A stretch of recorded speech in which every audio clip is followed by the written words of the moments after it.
Hello, everybody. You're on the mic. And on this today's episode, I'm going to go ahead and continue my commentary analysis of the exchange between Ron Toye and the therapist Ken Jennings from from the the podcast of Crumb, aka Chrysidia Holmes, and Mr. Hop, as covered by Come Geek Some. So I watched parts 3 and 4 of the that podcast as Come Geek Some was covering it. Again, the host, Chris, Crumb, Mr. Hop, and the therapist Ken Jennings. They basically did a masterful job, just letting Ron just go. Um, like there are times when Ron, would say stuff, and you'd see kind of like Crumb and Mr. Hot's facial expressions, like, yeah, right. So let's see,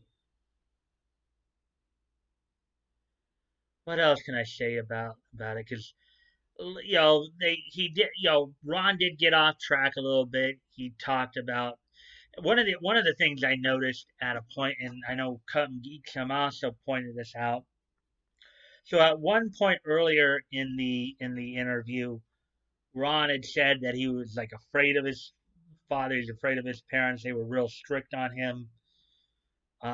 But then in this portion of the video, he claims that he had to block his father, you know, um, and and it was like feeling like bad about it because you know his father was his hero. There's a bit of there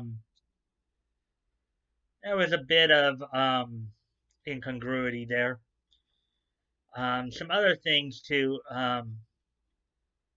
Took notice, like Ken didn't really talk a whole lot throughout it. He just kind of let Ron roll with it. There are times he came in and kind of was trying to, I guess, get Ron to see certain perspectives and stuff like that. Um, you know, just doing a masterful job as a therapist. So just kind of getting Ron to relax. Now, also something else in I think that Umbrella guy also covered this part of the interview yesterday on his live stream as well. One of the points that Tug had pointed out was Ron seemed to be drinking alcohol too, which might have made him a bit more. I commented on Tug's live stream yesterday how Ron just seems to have no filter. And of course, alcohol will even weaken that filter even more. So, um, Ron at times would try to like endear himself to the like. I think in particular he was trying to endear himself to Chris City at one point because part of the reason why Ron said he had to block his dad was because his dad made some comments about black. I guess Ron had kind of made a post about his support for Black Lives Matter, and I guess his dad replied in a way that wasn't supporting of Ron, and then so Ron just decided to block him, and you over the next minutes you had a whole point of both Mr. Hop and Ken just kind of chiming in and going, hey, look, yeah, you might be mad about that right now, but you know, but you still might want to go back and talk to your dad later. Now, one of the points again that I found saw in that though is that early in Come Geek some actually pointed this out first, and when you look at it, it's like, yeah, he good point there. Where early in the video, Ron was saying that like he was afraid of his parents, he's afraid of his dad, and then the next time he's coming on saying that he's his hero.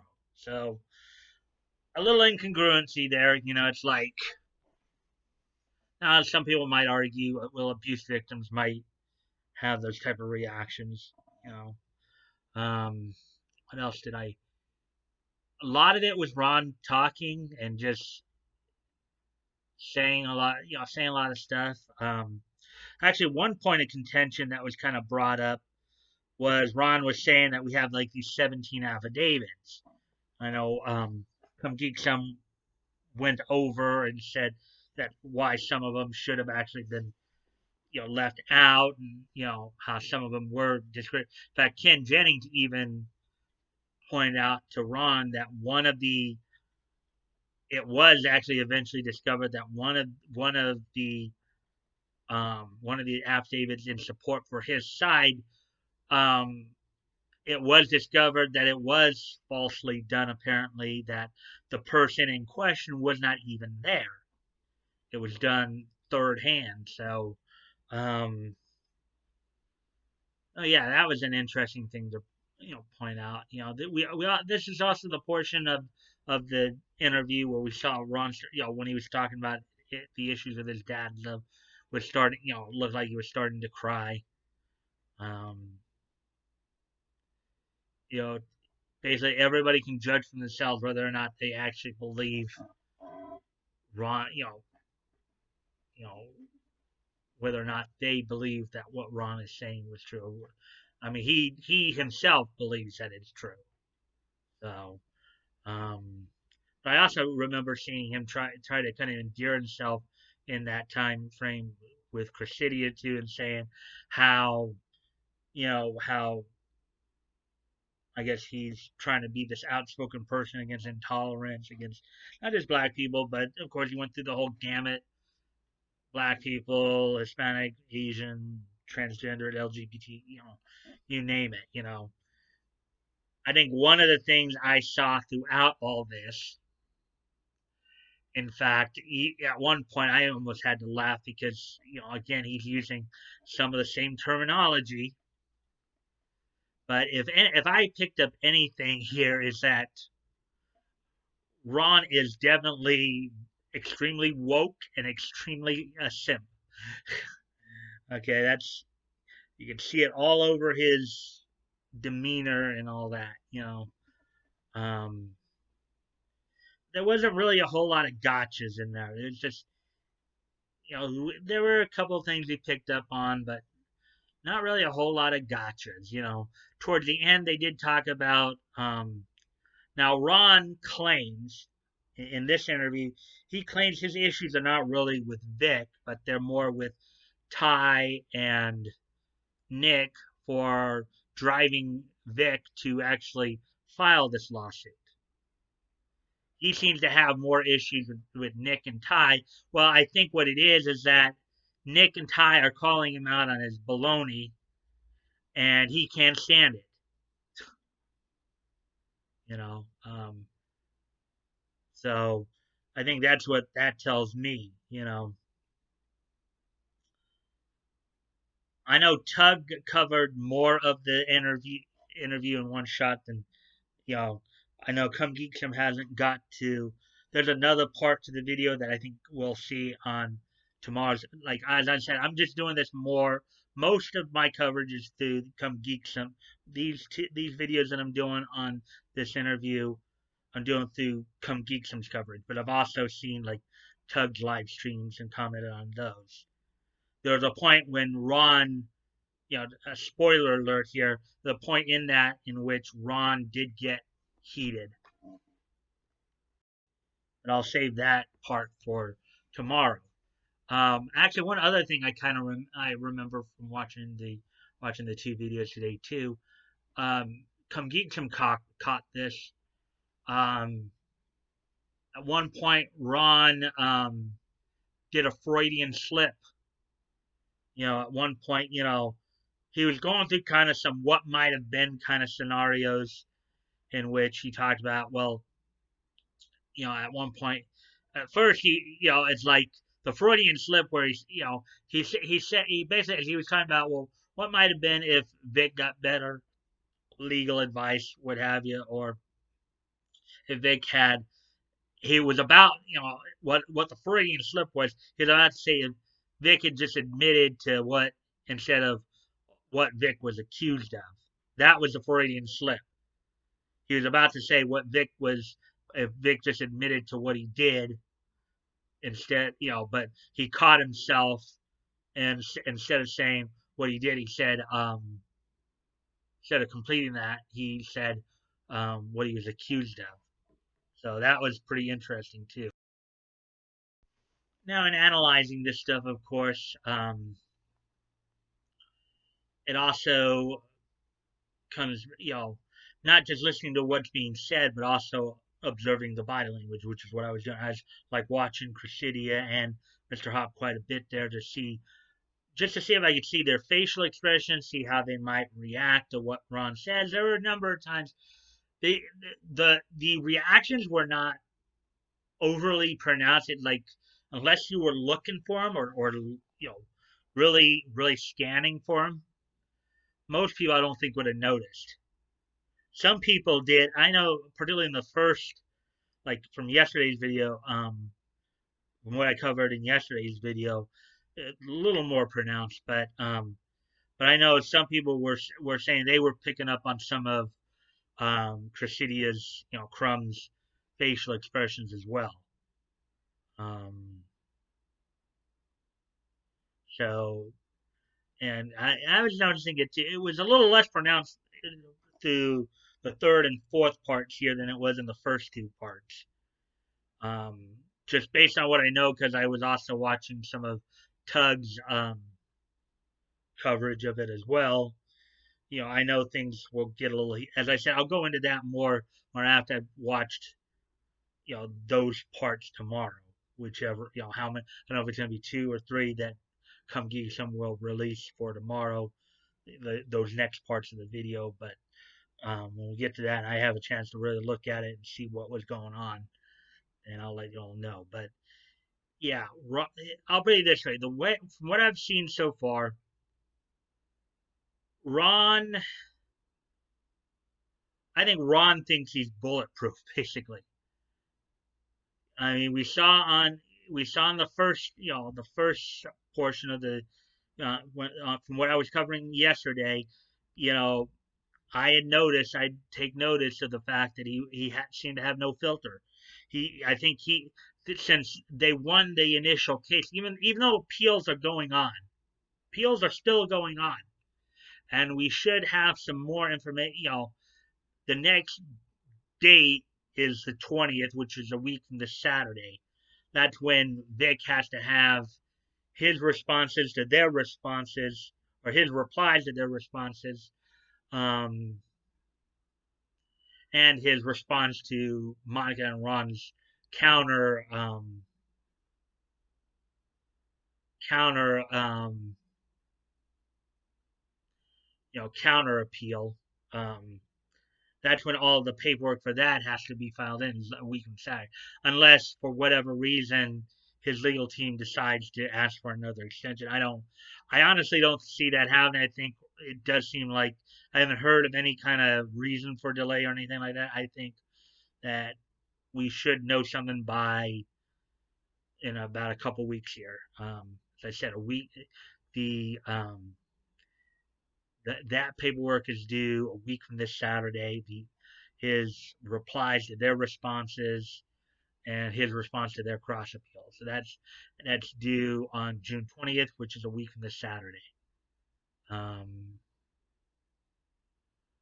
With that, one of the other points I also, kind of struck me too. Again, going back to the kind of the, when you're looking at the facial expressions and you're looking at the body language of the facial expressions.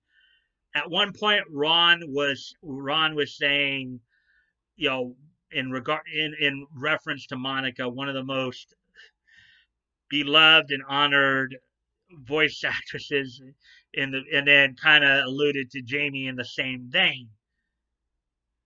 You could, if you hadn't watched the if you hadn't watched the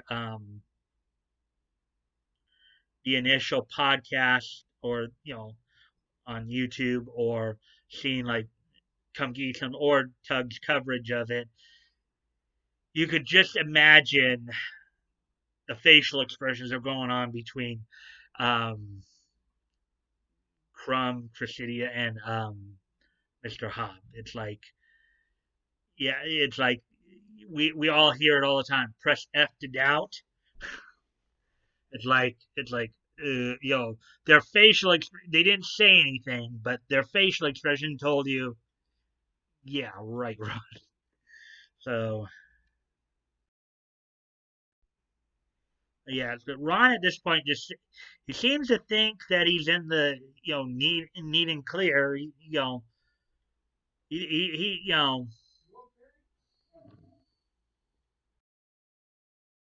I was saying right there, it seems like Ron just thinks he's in the he's in the clear. You see, he thinks he's bulletproof.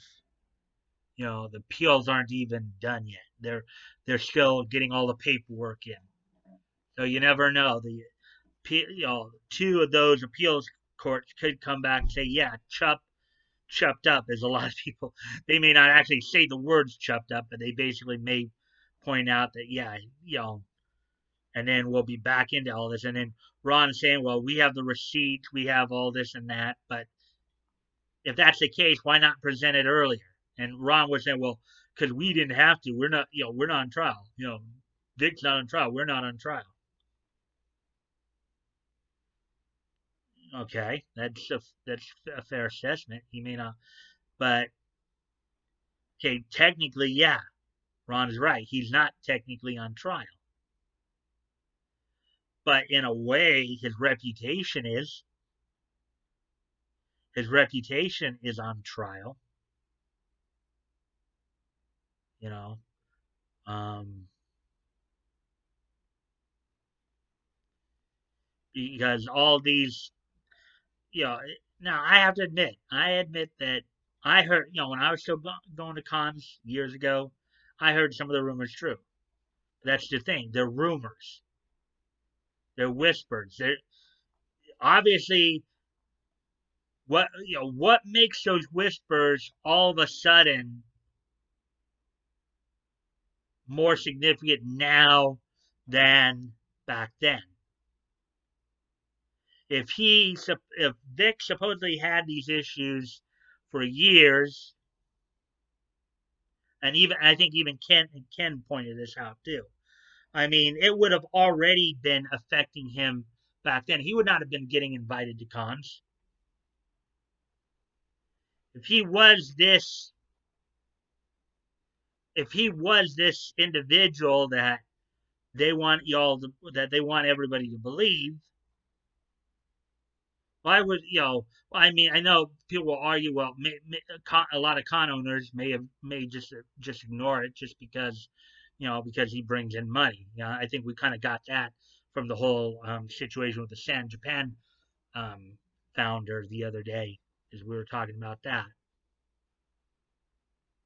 Now, Cress Crum has admitted that they're on. She was on that Con Runner um, Facebook group as well until one of the administrators kicked her out when they realized it was who it was. So, um, and even in that, Crump had talked about how, yeah, I had been talking about this stuff for years. Behind the scenes, a lot of it was being talked about, but I think again, a lot of it was, you know, now again, obviously, nobody brought it to the police's attention.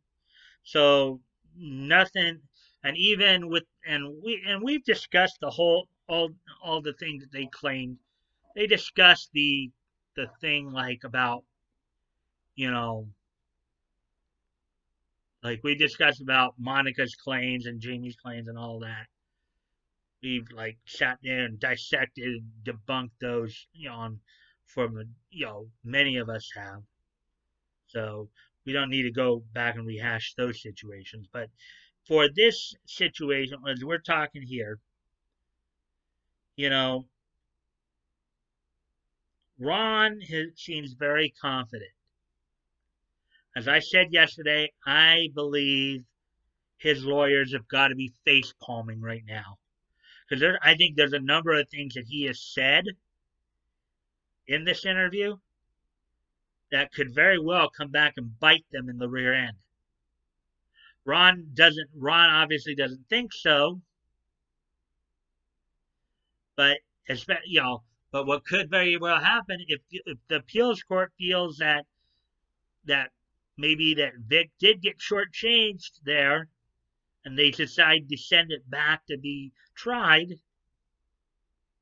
I think Ron and Monica and them are gonna have a world of hurt ahead of them because you know they are gonna have to prove why what they said is true enough to where it isn't it isn't it wasn't defamatory, wasn't torturous interference. So we'll wait and see though. That's about as much as I can mention on that stuff. So, moving on into something of some more happier stuff here. So today, of course, is June the 10th, 2020. So let's take a look and see. Um,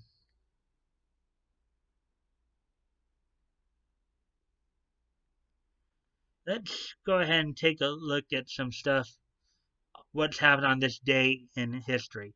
First off, of course, I would like to wish a happy 60th birthday to Mid Atlantic and East Coast Independent wrestling superstar Cue Ball Carmichael, as well as um, American cartoonist and comics art theorist Scott McCloud. I'd like to wish happy 60th birthdays to Cue Ball Carmichael and Scott McCloud.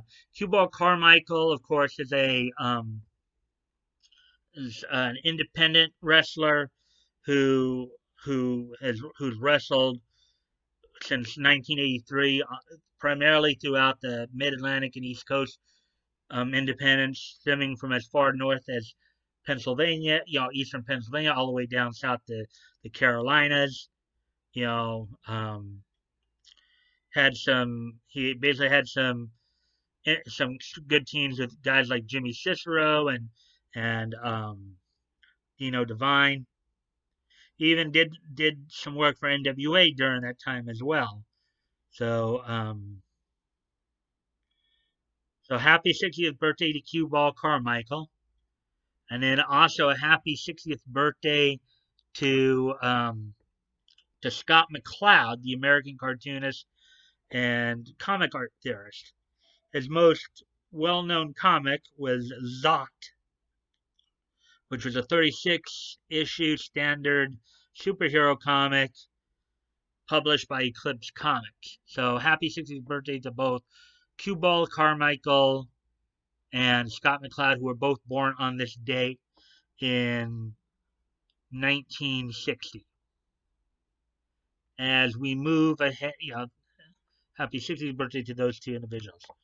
Moving ahead to 1980, on this date in 1980, Marvel Comics would release Crazy Magazine issue number 65 on this date in 1980 on their magazine's imprint. So on this date in 1980, Crazy Magazine number 65 was released on the magazine imprint for Marvel Comics.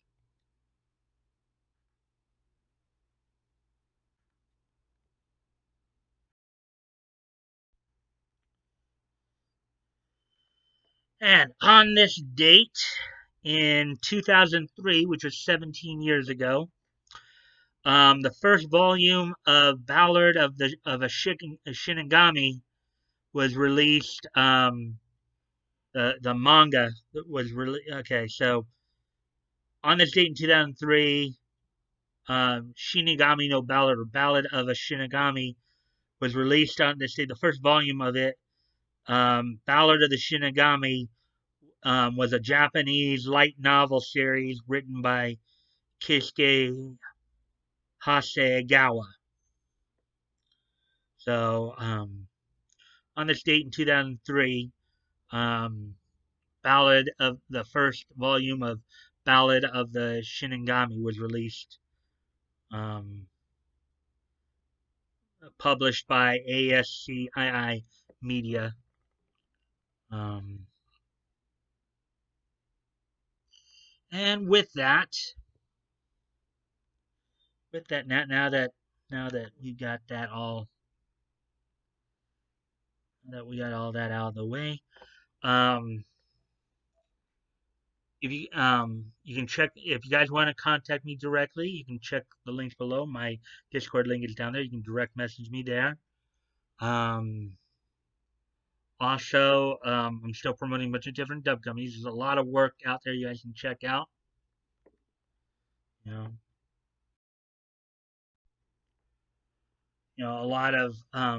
a lot of great work out there to check out. Also,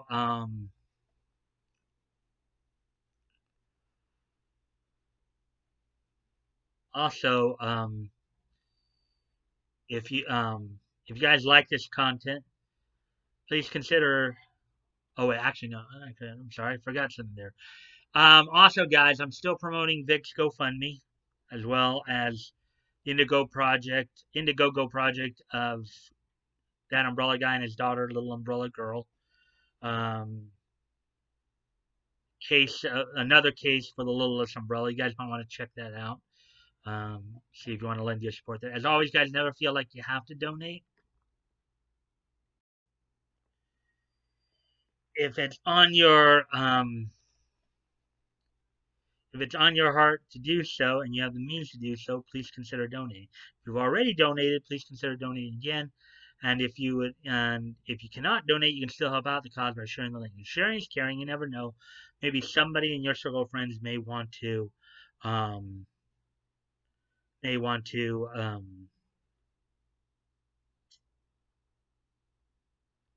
maybe they want to help out as well. You never know. It doesn't hurt to ask. And if you guys like this content, please consider liking, commenting, sharing, and subscribing. I look forward to the conversation with you guys as long as they're civil and respectful.